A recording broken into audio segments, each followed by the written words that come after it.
The forgiveness of sin, ang ating kapatawaran. Pambungad. Sapagkat ako'y tao lamang, marupok at nagkakamali, kailangang mahalin at patawarin. Ito ay isang paglalarawan sa tanging kalikasan ng tao. Mahalaga kasing matutunan natin ang bagong pananaw na tinuturo ng Panginoong Hesus. Bakit natin lalaliman ang pag-uunawa sa sarili at sa kapwa? Dahil tayo ay talagang pasaway o makulit, madalas magkamali? Bakit kaya? Dahil hindi tayo ginawang anghel o santo. Sapagkat ganito talaga ang tao. Kahinaan at pagkakamali ay katangian ng tao. Ang tanong, ano ang dapat gawin sa mga taong nagkamali? Ano ang gagawin pag nagkasala ang ating anak, asawa, kasambahay, manggagawa o empleyado o ibang tao? Pagagalitan lang ba natin? Itatakwil? Palalayasin? Hindi kikibuin? Parurusahan? Ang pagkakamali ay dapat pinatatawad. Kasuklaman ang kasalanan pero patawarin ang may sala. Hindi ba iyan ang kalooban ng Diyos? May kasabihan, if you want to get honey, do not kick the beehive. Kung gusto mo ng pulot-pukyutan, huwag mong tadyakan ang bahay-pukyutan. Kung gusto mong makakita ng kabutihang asal sa bata, huwag mong parusahan. Magdudulot lamang ito ng galit sa iyo. Kung nais mong magbago ang iyong asawa, halimbawa, huwag mong talakan. Maghihinakit lang siya sa iyo at iisipin niya tama siya at ikaw ang mali.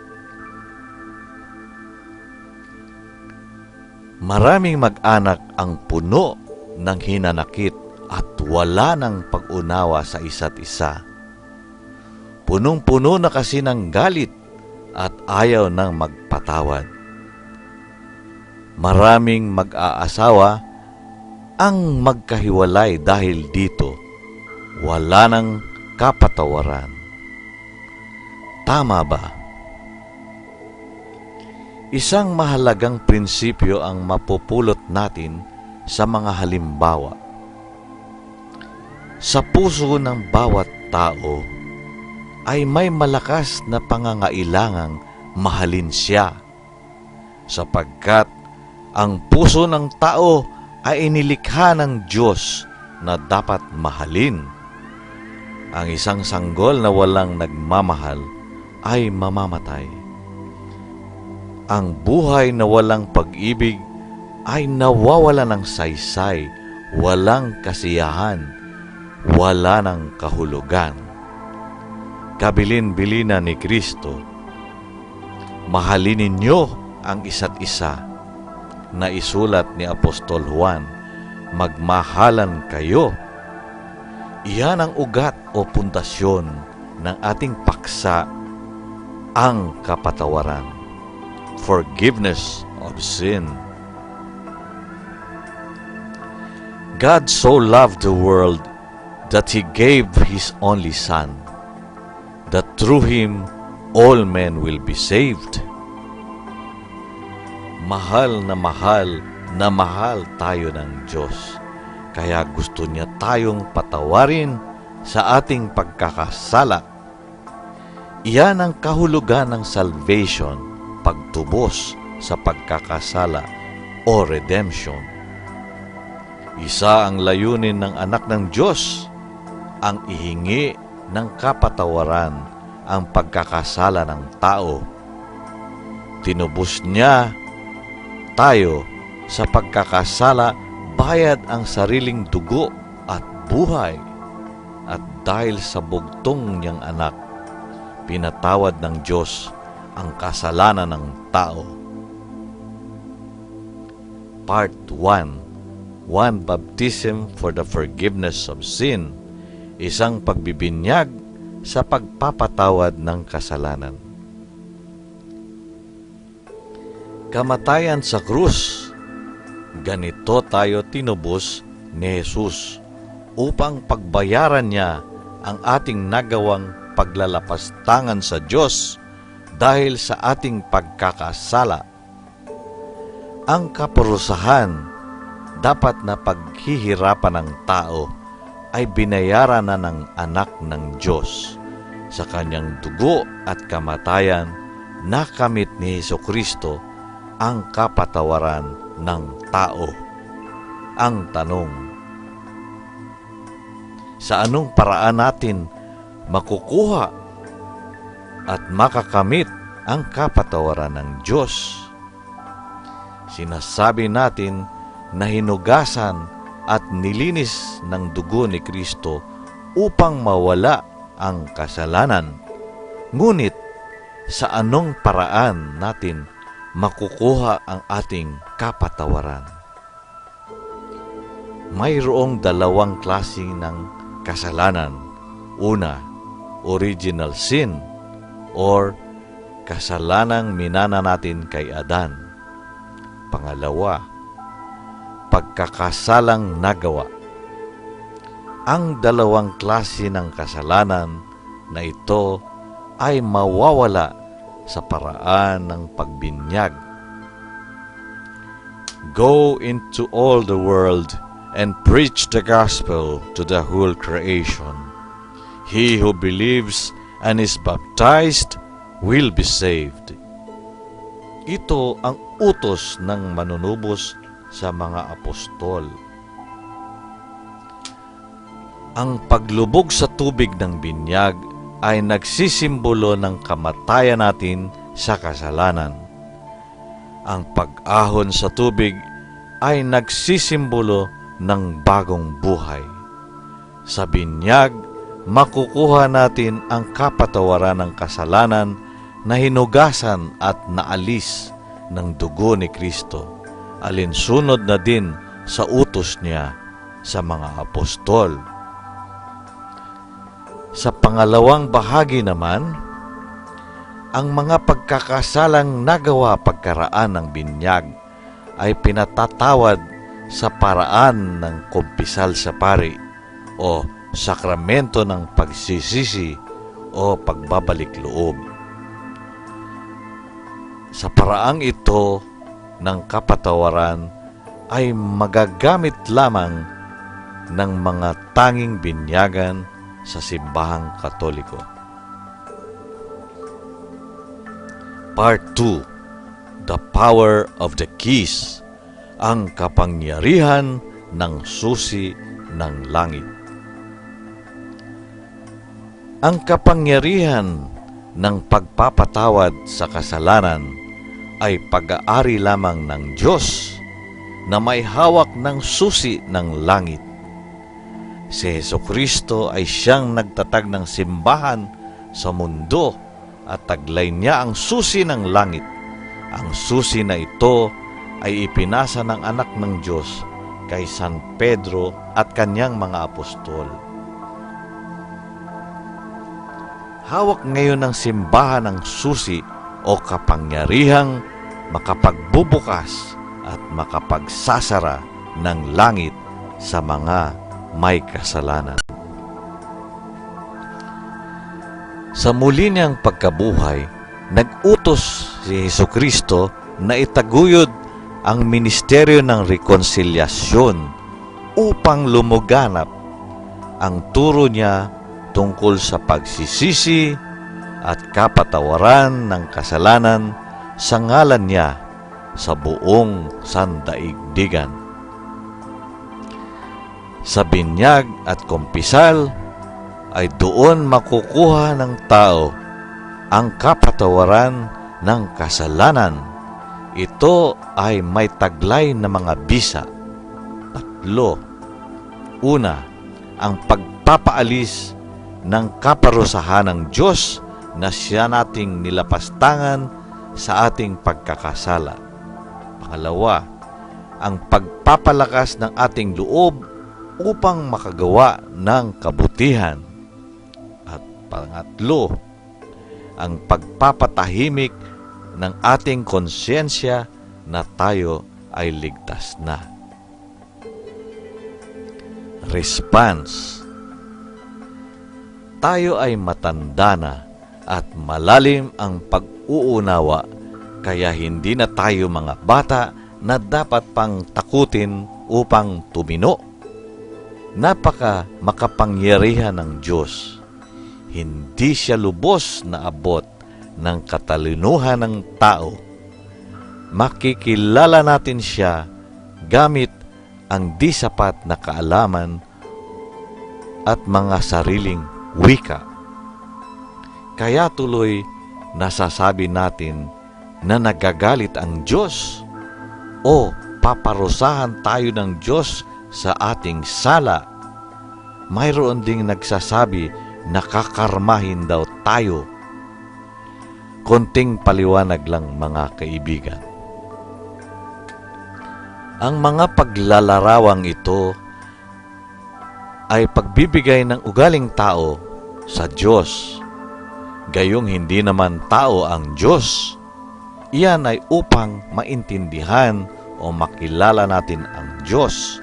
Hindi talaga nagagalit ang Diyos dahil siya ang dakilang pag-ibig.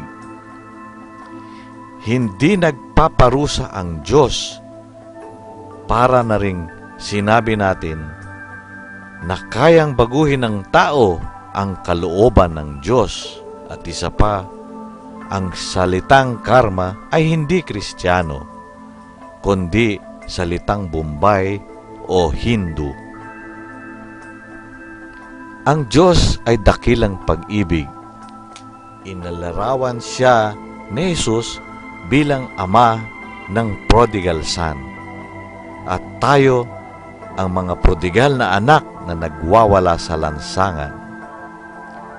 Ang Diyos ay parang araw. Hindi nauubusan ng liwanag at pag-ibig. Dahil dito, ang Diyos lamang ang makapagbibigay ng lubos na kaligayahan o fullness of happiness. Kaligayahan sa buhay ang laging hanap ng tao. Kaligayahan din ang nagbibigay ng saysay, kahulugan at layunin ng buhay. At Diyos lamang ang tunay na kaligayahan at layunin dapat ng tao. Ang tanong, bakit may kasalanan? Kapag nakakalimot o nagkakasala ang tao, ito ay dahil nakahanap siya ng isang lalang o creature o material na bagay na inakala niyang magbibigay ng saya. Sapagkat ang kahinaan at pagkakamali ay taglay na katingian natin bilang tao. Ang pagkakasala ay ang pagkupkup sa isang lalang o material na bagay. Pagwalay tuloy ng tao sa sikat ng liwanag. Ang inakala niyang saya ay pala panandalian lamang. Pagmulat ng mata sa katotohanan, mararamdaman niya ang paglamig, sakit at paghihirap dahil sa pagkawalay niya sa sikat at liwanag ng Diyos. Matatawag natin itong kaparusahan na rin ng pagkakamali. Ito ay maaring pagkalugi sa negosyo dahil sa pandaraya, pagkawala ng pagtiwala sa atin, paghihirap dahil sa kapabayaan natin, pagkamatay ng pag-asa at iba pa. Ang tanong, sino ang tunay na dahilan ng napala nating kaparusahan? Ang Diyos ba o sarili? Tulad ng araw na hindi nauubusan ng init at liwanag, naririyan lamang ang Diyos. Tayo itong nagkubli sa kadiliman. Ang Diyos ay hindi tumitigil sa kanyang pagmamahal sa atin at muli nating malalasap ang init at ng pag-ibig at liwanag niya tulad ng prodigal na anak kapag nanumbalik tayo sa kanya. Siya na rin ang nagpadala ng banal na Espiritu upang makabalik tayo sa kanyang pag-ibig at liwanag. Ang Diyos lamang talaga ang nakapagbibigay ng tunay na kaligayahan. Conclusion, pangwakas. Ang tao ay mahalaga sa mata ng Diyos. Mahal na mahal tayo ng Diyos. Sa ating kahinaan at pagkakamali na taglay ng katangian ng tao, ay nakagagawa tayo ng kasalanan. Ang kasalanan ay isang paglalapastangan sa Diyos.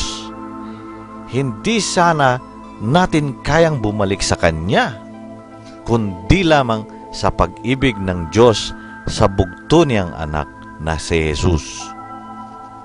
Nakamit ni Jesus ang kapatawaran sa ating kasalanan at makukuha natin itong kapatawaran sa pamaraan ng binyag at kumpisal sa pari.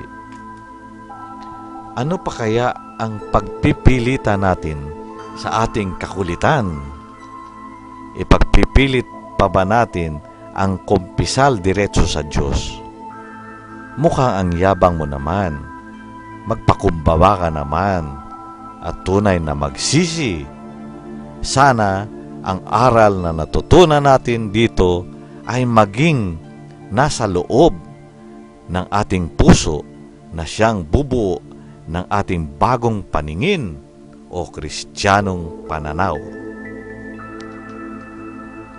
Kaya ng Diyos talikdan ang ating paglalapastangan sa Kanya.